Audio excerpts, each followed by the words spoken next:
Oiê, tudo bom? Que alegria que é para mim estar aqui com vocês do TV Londres Notícias e mais alegria ainda saber que eu vou estar aqui toda semana para a gente trabalhar no teu inglês, para destravar o teu inglês, para tornar o inglês uma coisa descomplicada. Meu nome é Crisley Leonel e eu já ajudei centenas de pessoas a melhorarem a fluência com o inglês.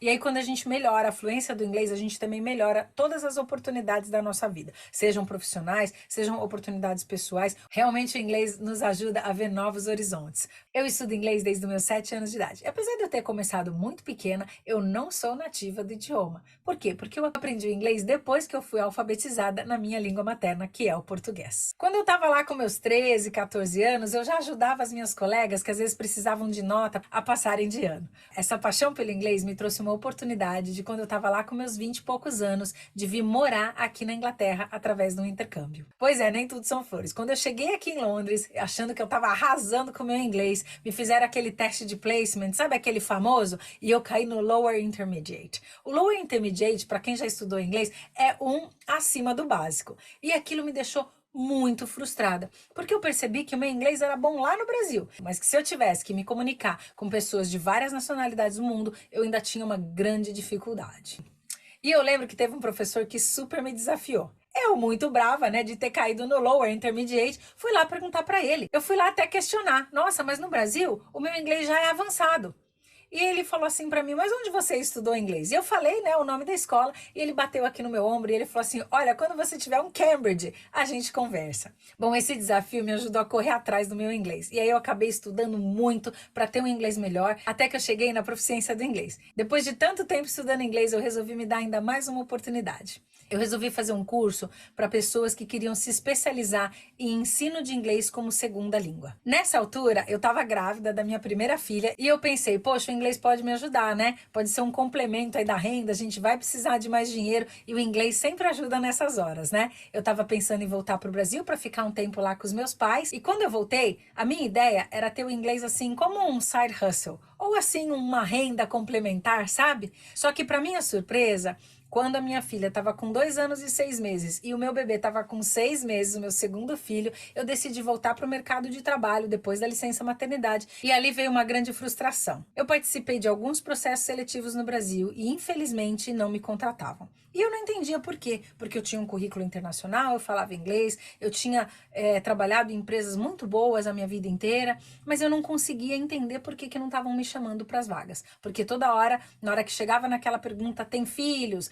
É casada? Aí acabavam me barrando no processo seletivo. Até que numa das entrevistas, uma das pessoas que estava me entrevistando, ela perguntou assim para mim, não tá aqui no seu currículo, mas você tem filhos, você é casada? E como isso aí é muito diferente no Brasil e aqui, né? Porque aqui é até contra a lei você perguntar alguma coisa assim, porque pode ter um caráter discriminatório. E aí eu falei, mas você pode perguntar essas coisas para mim? Acho que não. E ela falou, não, aqui no Brasil a gente pode sim. Aí eu queria saber se você é casada, se você tem filhos. Bom, eu achei aquilo tudo muito estranho, mas eu acabei respondendo que sim, que eu tinha 2 filhos pequenos, a minha filha mais velha, de 2 anos e 6 meses, e o meu filho mais novo, que estava com 6 meses, e inclusive por isso que eu estava tentando voltar para o mercado de trabalho. Nisso, ela nem disfarçou, ela marcou o meu currículo com um X e escreveu filhos pequenos. Apesar de hoje eu saber que essa foi uma grande oportunidade na minha vida, aquilo me deixou muito frustrada. Porém, uma porta se fecha e uma janela se abre. E naquela mesma semana, uma colega me ligou para perguntar se eu podia ajudá-la a treinar para uma palestra que ela ia fazer no exterior, onde ela ia ter que apresentar os números do Brasil para a matriz que ficava na França. Bom, eu tinha estudado para isso e eu sabia que eu podia ajudá-la. E aí a gente começou esses treinamentos. Foi coisa de 2, 3 semanas. E ela foi para o exterior, fez a apresentação e ela voltou super feliz porque elogiaram bastante o inglês dela. A partir daí, ela começou a recomendar meu trabalho e eu não olhei mais para trás. Porém, depois de muitos anos dando aula de inglês profissionalmente, eu comecei a perceber que tinha gente que aprendia super rápido e tinha gente que demorava um pouquinho mais. E eu estava dando aquela aula pelo método tradicional.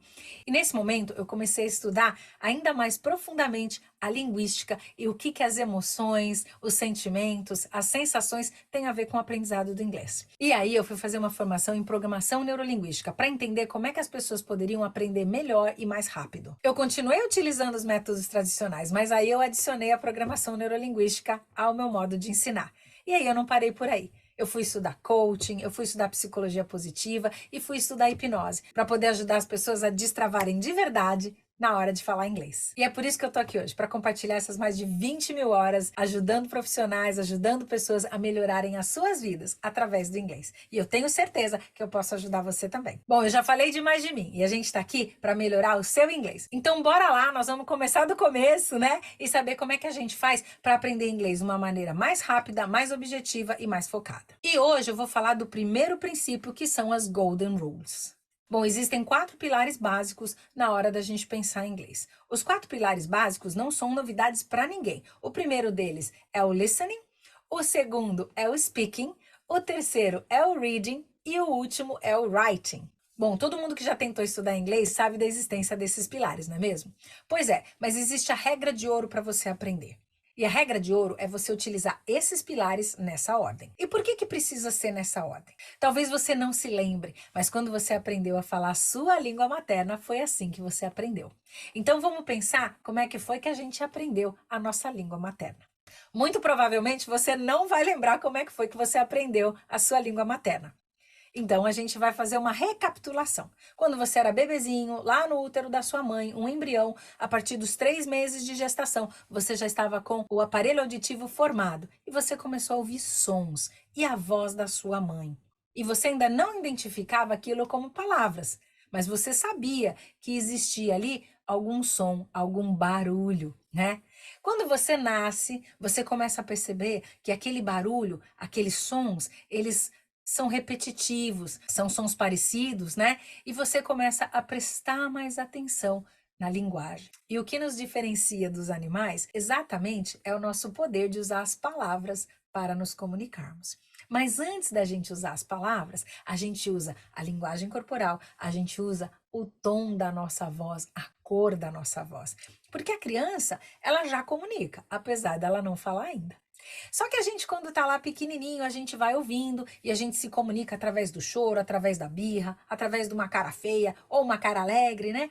E a gente começa a perceber essas dicas de comunicação que estão sendo dadas pelas pessoas ao nosso redor. E nesse momento, a gente não tem noção do que é verbo, do que é adjetivo, do que é gramática. Muita gente diz que a gramática é um outro pilar, mas a gramática, ela é uma gramática muito mais natural, muito mais intuitiva, porque a gente começa a perceber como é que as pessoas colocam as ordens nas coisas. A gente começa a perceber como é que as pessoas utilizam as palavras e modificam essas palavras para encaixar nos tempos verbais. A gente nem sabe o que são tempos verbais, mas a gente percebe que alguma coisa muda. E ali a gente começa a prestar atenção no contexto da comunicação.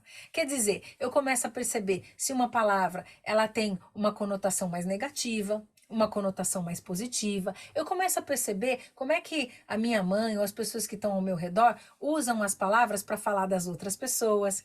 Como é que elas usam as palavras para nomear as coisas, não é mesmo? Como é que elas usam as palavras para dar nome aos sentimentos, às coisas que estão acontecendo dentro da gente? Então, tudo isso é um processo de percepção. E esse processo, ele nos acompanha ao longo da vida. Mas nessa fase que a gente está bem pequenininho, a gente presta ainda mais atenção em tudo isso. Quer ver uma coisa?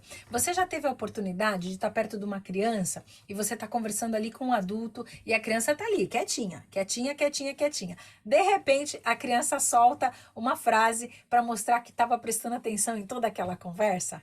Isso é muito comum, né? E é isso mesmo, a criança estava ali ouvindo. A partir do momento que a criança ouve, ela começa a querer falar. E aí, quando ela começa a querer falar, quando tá lá com 1 ano e meio, 1 ano e 8 meses, né? O que acontece? Ela abre a boca e fala perfeitamente, né? Claro que não! A gente tem aquele idioma quebrado, né? A gente fala a nossa língua de uma maneira quebrada. A criança não conjuga o tempo verbal direito. A criança fala palavras que às vezes fica até bonitinho, engraçadinho, né? Eu lembro da minha filha, ela em vez de falar sabonete, ela falava sabalonte. E ela falava assim, em vez de falar, mãe, eu fiz isso, eu fezei isso. E ela falou assim, eu fezei isso amanhã. Falei, não, eu fiz isso ontem, né? Mas eu não explicava para ela, olha, você tá falando no passado e por isso você tem que usar o verbo assim dessa maneira, porque ela não ia entender. Aliás, a sua mãe não sentou com você com um livro de gramática para te ensinar a gramática. E você, aos 5 anos, você já era fluente sem nunca ter sentado para estudar. E aí você foi se aperfeiçoando. E aí nessa época você vai para a escola, com mais ou menos 6, 7 anos, né? Alguns mais cedo vão com 5. E aí a criança começa a ser alfabetizada, ou seja, ela vai começar a dar nome, vai começar a dar estrutura para tudo aquilo que ela já aprendeu. Você percebe onde é que está o erro? Onde é que está o gap aí? Porque a gente tenta dar estrutura antes de saber falar. A gente tenta aprender gramática antes de saber falar e antes de ouvir bastante o inglês. Pois é. E depois que a gente vai alfabetizando, até muitos clientes meus falam assim: mas Cris, eu tenho que aprender a soletrar, eu tenho que trabalhar essa pronúncia, sim, porque a pronúncia tem a ver com a musculatura. Às vezes a gente não tem desenvolvido a musculatura para falar aquele som daquele idioma. Um que o brasileiro pega toda hora é o TH, né? Uf.